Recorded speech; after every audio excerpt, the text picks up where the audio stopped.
Afin de vous permettre de vous préparer pour le deuxième semestre, voici une petite vidéo qui va vous permettre de retravailler au besoin votre microsite, votre site web pour l'espace court.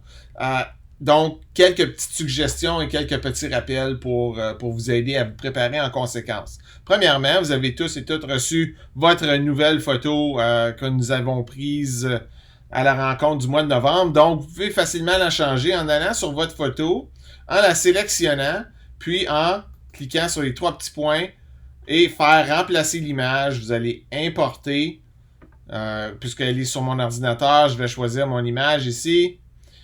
Et donc, facilement, votre photo est changée et modifiée.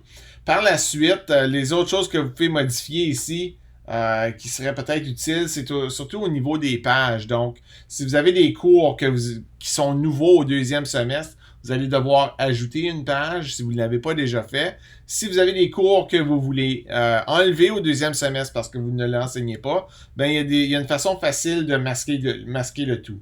Alors, disons que je veux masquer le cours HSP3U ici. Je vais aller sur les trois petits points quand je glisse la souris par-dessus HSP3U. Ça va me permettre de ne plus afficher dans la navigation. Donc, ça va masquer HSP3U et toutes les sous-pages qui sont en dessous.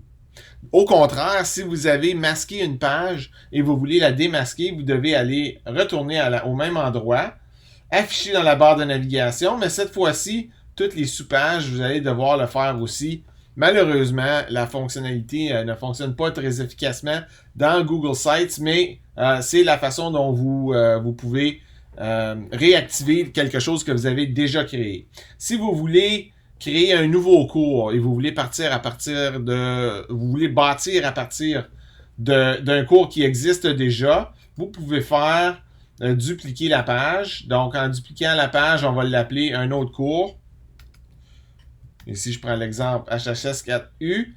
Et maintenant, vous allez voir que cette page va être dupliquée, mais ce n'est pas toutes les pages qui sont en dessous ou inclus dans cette page principale-là qui sont dupliquées. Donc, vous devez les dupliquer une à la fois.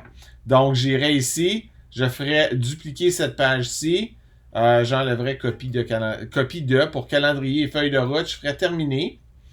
Et par la suite, une fois qu'elle sera créée, je vais pouvoir sélectionner cette page et simplement la glisser dans HHS4U et elle va apparaître là. Donc, je ferai la même chose pour les autres pages que je veux dupliquer ou je pourrais en ajouter une sous-page ici et la nommer comme je veux. Je pourrais l'appeler par exemple évaluation. Elle va s'ajouter en dessous, puis là, ben, je vais pouvoir ici simplement modifier les éléments ou ajouter les éléments que je veux ajouter à cette page-ci. Tandis que la duplication ici remet l'élément qui était dans l'autre cours. Donc, ça pourrait être là, une option pour ceux et celles qui veulent simplement créer une nouvelle page. On y va comme ça avec une page blanche qu'on peut ajouter les éléments ou on crée quelque chose puis on va remplacer les fichiers qui sont inclus.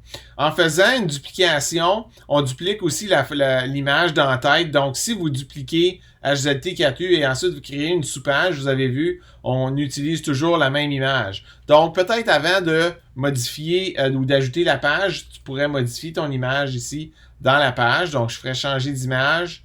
Je ferais importer. J'irai chercher ça dans mes documents.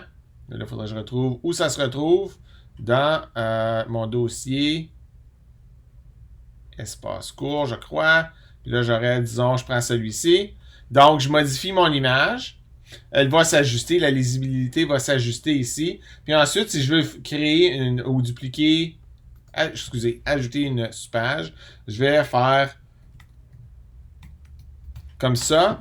Et la sous-page prend le même en tête. Donc, c'est là où la modification de l'image d'en-tête vient permettre d'avoir à éviter une étape répétitive, c'est-à-dire de créer une page puis d'avoir à changer à chaque fois l'image, même si on veut avoir une image différente. Donc, somme toute, c'est pas mal les éléments sur lesquels je voulais revenir pour votre site web pour le prochain semestre. Alors, si vous avez des questions, vous rencontrez des embûches, je suis toujours disponible pour vous aider.